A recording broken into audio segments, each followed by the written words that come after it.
Bismillahirrahmanirrahim. Assalamualaikum warahmatullahi wabarakatuh. Waalaikumsalam warahmatullahi wabarakatuh. Innal hamdalillah nahmaduhu wa nasta'inuhu wa nastaghfiruh wa na'udzu billahi min sururi anfusina wa min sayyiati a'malina may yahdihillahu fala mudhillalah wa may yudlilhu fala hadiyalah. Allahumma salli wa sallim ala Muhammadin Rasulillah ibnu Abdillah alladzi la nabiyya ba'dah. Qala ta'ala a'udzu billahi minasyaitonir rajim. Qalu subhanaka la ilma lana illa ma 'allamtana innaka antal alimul hakim. Shadaqallahul adzim. Hadirin kaum muslimin, Bapak Ibu jamaah salat subuh Masjid Raudhatul Falah yang insyaallah dirahmati, dimuliakan serta dicintai oleh Allah Ta'ala. Puji syukur kita haturkan kehadiratnya. Mudah-mudahan seluruh rangkaian ibadah kita sekecil apapun, terutama di bulan Ramadan ini, senantiasa diridhoi dan diterima oleh Allah Subhanahu wa Ta'ala, dapat menghantarkan nanti saatnya kita kembali ke hadiratnya. Mati kita tidak ada lain melainkan mati dalam keadaan husnul khotimah. Amin ya rabbal alamin. Salawat salam kita haturkan kepada baginda panutan kita, Nabi Agung Muhammad sallallahu alaihi wasallam, yang sudah amat sangat banyak memberikan uswah kepada kita. Mudah-mudahan nanti di akhirat betul-betul kita dapat bertemu dengan beliau dan mendapatkan syafaatnya.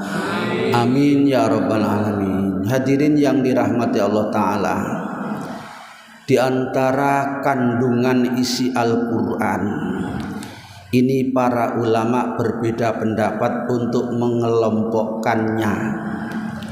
Ada yang mengatakan bahwa kandungan isi Al-Quran itu menjadi 9 kelompok, 9 bab.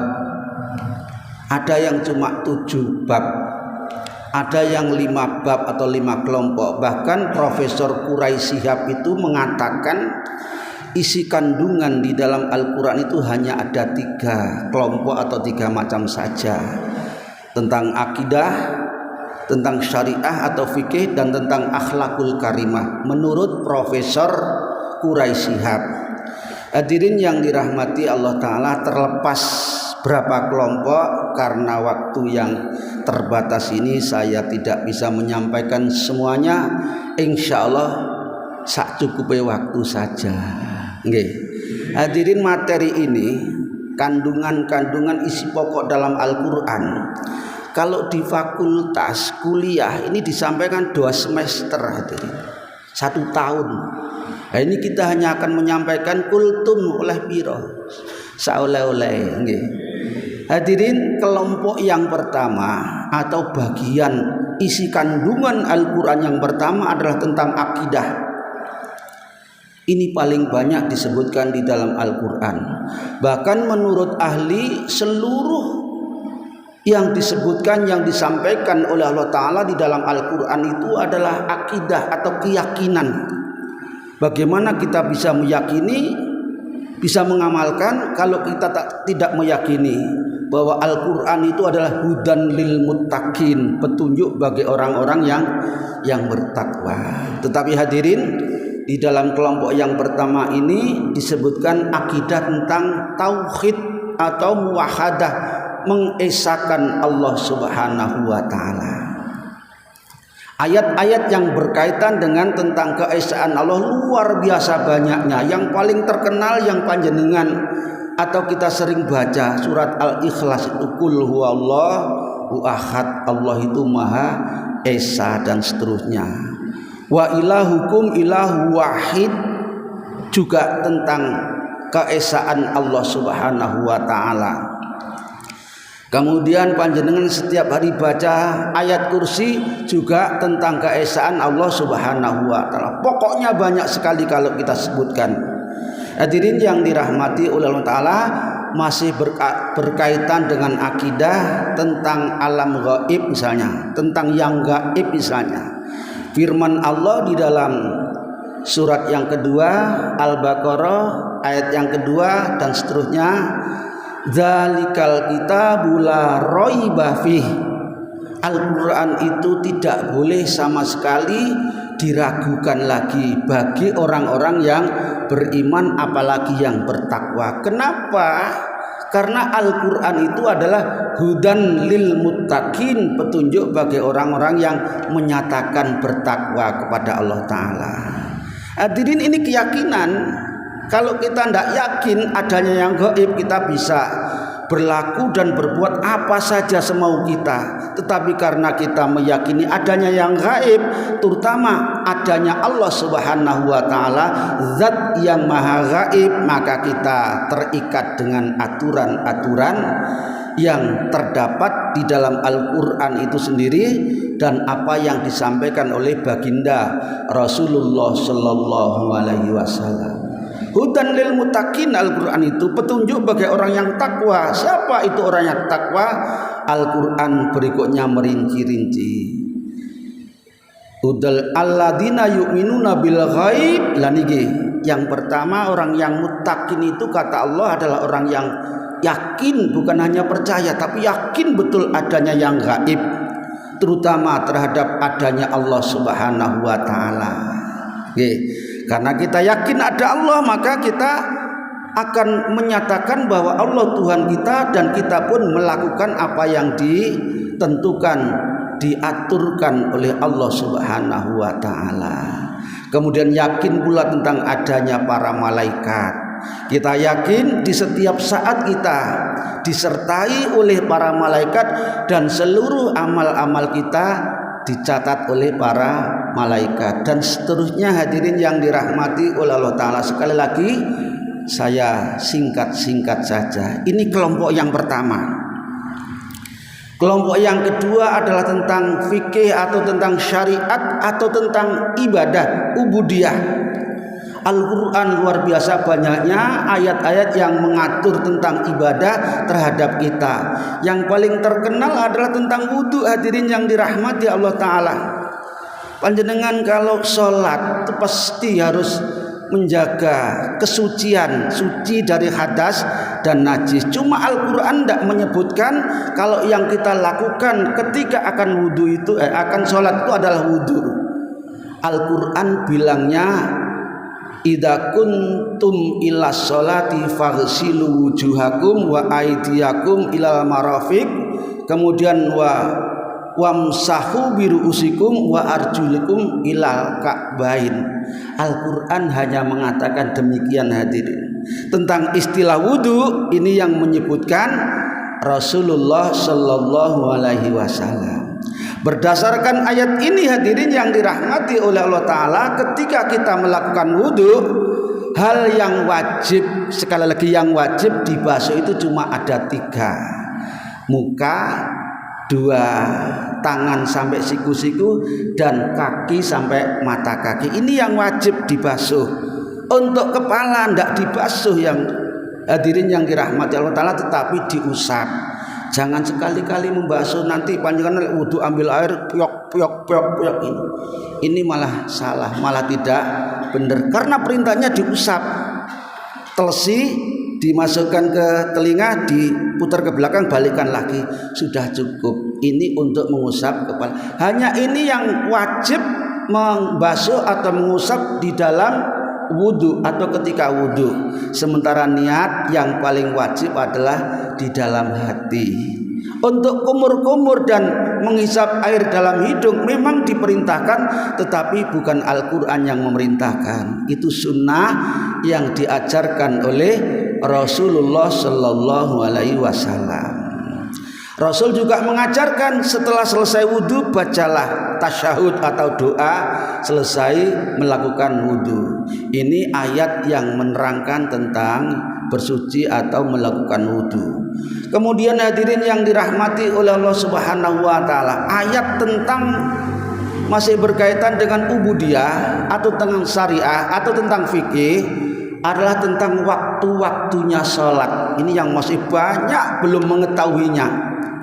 Sehingga hadirin beberapa bulan yang lalu kalau saya tidak salah, itu di media massa, di WhatsApp terutama nggih, ada sosok tampilan seorang yang memegang uang ikatan-ikatan, masih ada capnya Bank BRI hadirin, sebanyak 100 juta rupiah. Dia mengacung-acungkan sambil mengatakan, sopo sing ngomong lek ning gone Al-Qur'an itu ada ayat yang menerangkan tentang waktu-waktunya salat, 1 juta. Mereka gak pernah ngaji hadirin, sehingga ceroboh oleh ngomong. Padahal kalau dia mau ngaji ngerti ayat-ayat yang menerangkan tentang waktu-waktunya salat. Jamaah ada yang perso? Yang ikut ngaji Riyadhus Shalihin saya pernah menyinggung.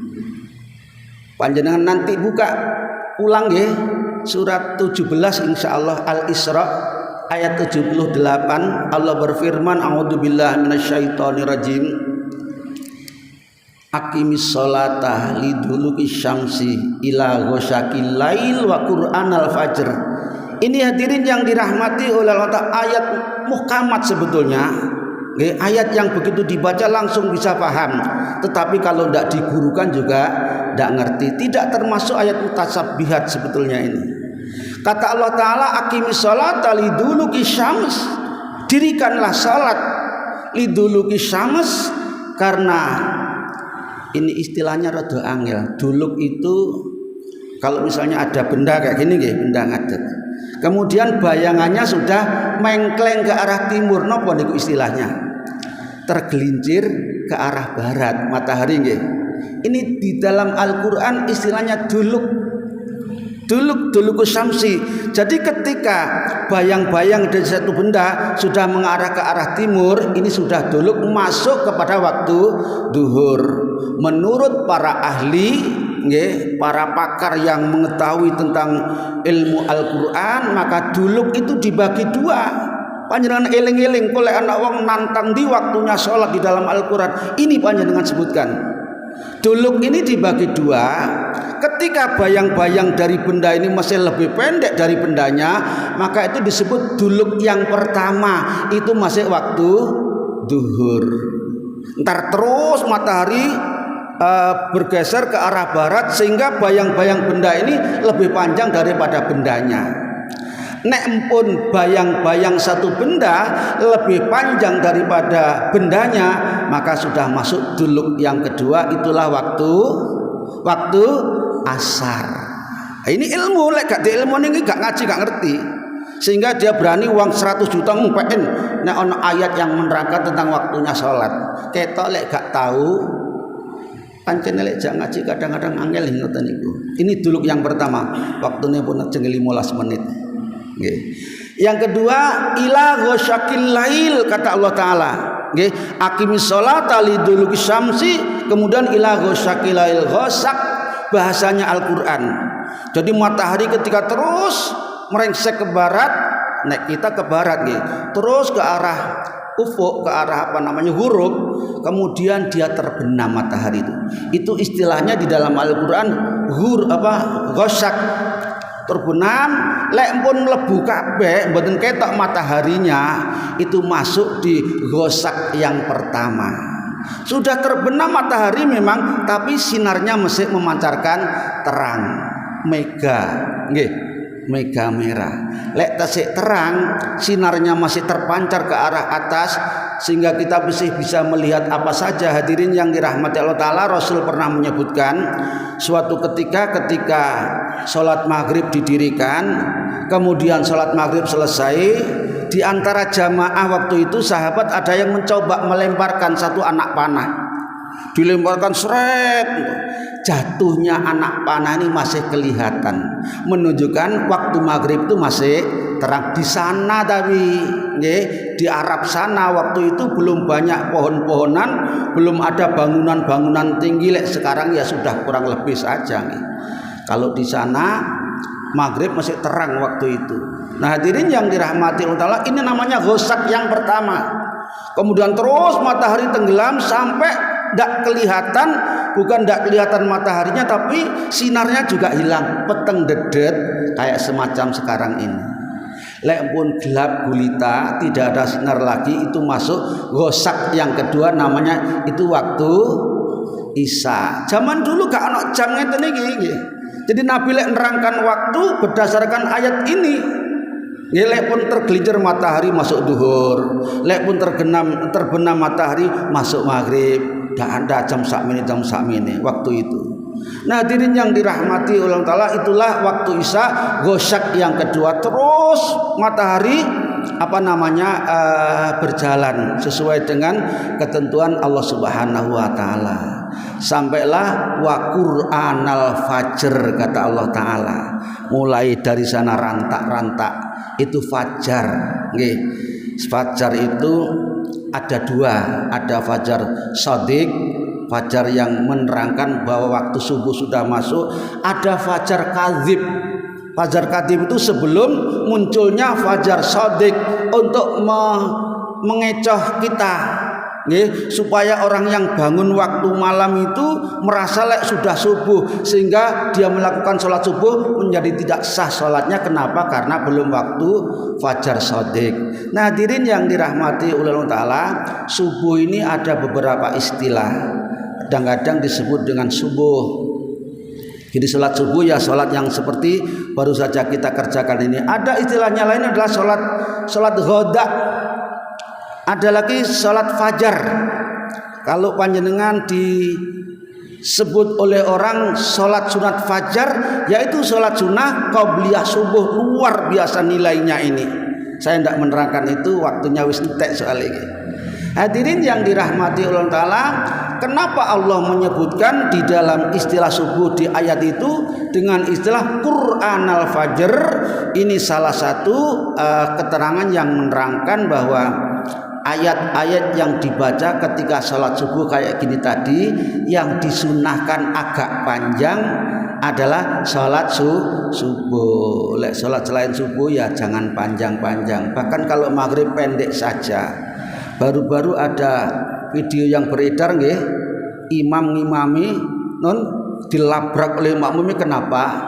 Karena tidak menepati sabdanya Nabi. Lek ngimami aja dawa-dawa, kon lek mau panjang salat dhewe sak keselmu sak abuhe kakimu.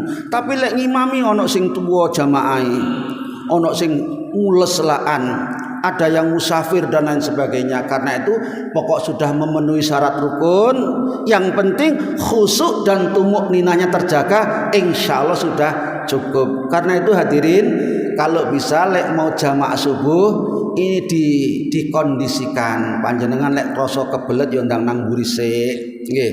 Kalau mau jamaah bawa kendaraan dikunci sik, biar nanti ketika jamaah subuh dan imam memanjangkan sedikit bukan banyak. Kayak tadi surat apa itu? Kepanjangan apa enggak tadi itu? Nggih. Was-sama'i wat-tariq, surat At-Tariq. Ini punya sejarah luar biasa hadirin. Nggih. Konon diceritakan para astronot itu ketika berada di luar angkasa sana pernah terdengar bahwa pintu pesawatnya itu diketuk dengan suara bacaan ayat itu. Ternyata itu sudah sampai di sana hadirin yang dirahmati Allah. Karena itu saya tertarik sering menghafalkan ayat itu. Memang sedikit agak panjang, tetapi kan ada perintahnya wa Qur'anal fajr. Lek subuh usahakan agak sedikit panjang, ya sedikit tidak panjang-panjang. Kenapa? Karena sekali lagi kalau ngimami oleh Rasul tidak boleh panjang. Hadirin yang dirahmati oleh Allah Ta'ala, waktunya sudah habis, sakjane masih banyak nggih. Ini baru dua kelompok cuplikan saja tentang akidah atau tentang tauhid dan tentang ubudiyah atau fikih, tentang peribadatan kepada Allah Subhanahu wa taala. Jadi ayat yang menerangkan tentang wudhu tadi itu dan tentang waktu-waktunya salat ya ini tadi. Kalau tentang perintahnya salatnya luar biasa banyaknya, sekali lagi karena waktunya terbatas. Mudah-mudahan sedikit ini menjadi tambahan pengetahuan kita sekalian, terutama tentang waktu-waktunya salat. Golek ana wong nantang maneh panjenengan terima. Ayo iki lho ayate, panjenengan omong ngoten nggih. Eling-eling Al-Qur'an surat 17 ayat 78. Surat 17 surat napa wau? Al-Isra nggih, ben oleh ilmu. Panjenengan lek mari tahlilan mulai oleh berkat, tapi lek ngaji ngenten mulai oleh tambahi ilmu. Nggih, mudah-mudahan diridhoi dan diterima oleh Allah Subhanahu wa taala. A'udzubillahi minasyaitonir rajim. Bismillahirrahmanirrahim. Allahumma shalli ala Muhammad wa ala alihi washabbihi wa barik wa sallim. Walhamdulillahirabbil alamin. Allahumma rabbana taqabbal minna siyamana wa salatana wa qiyamana wa ruku'ana wa sujudana wa qira'atana wa tahlilana wa shadaqatana wa zakatana wa jamil a'malina innaka ala kulli syai'in qadir wa innaka mujibus sa'ilin. Rabbana afrigh alaina sabra wa tawaffana muslimin ya Allah wa tawaffana muslimin. Allahumma inna nas'aluka husnal khatimah wa na'udzubika min su'il khatimah. Rabbana taqabbal minna innaka antas samiul alim wa tub alaina innaka antat tawwabur rahim. Rabbana atina fid dunya hasanah wa fil akhirati hasanah wa qina adzabannar walhamdulillahirabbil alamin. Subhanakallahumma wa bihamdika asyhadu an la ilaha illa anta astaghfiruka wa atubu ilaik. Wal afu minkum wassalamu alaikum warahmatullahi wabarakatuh.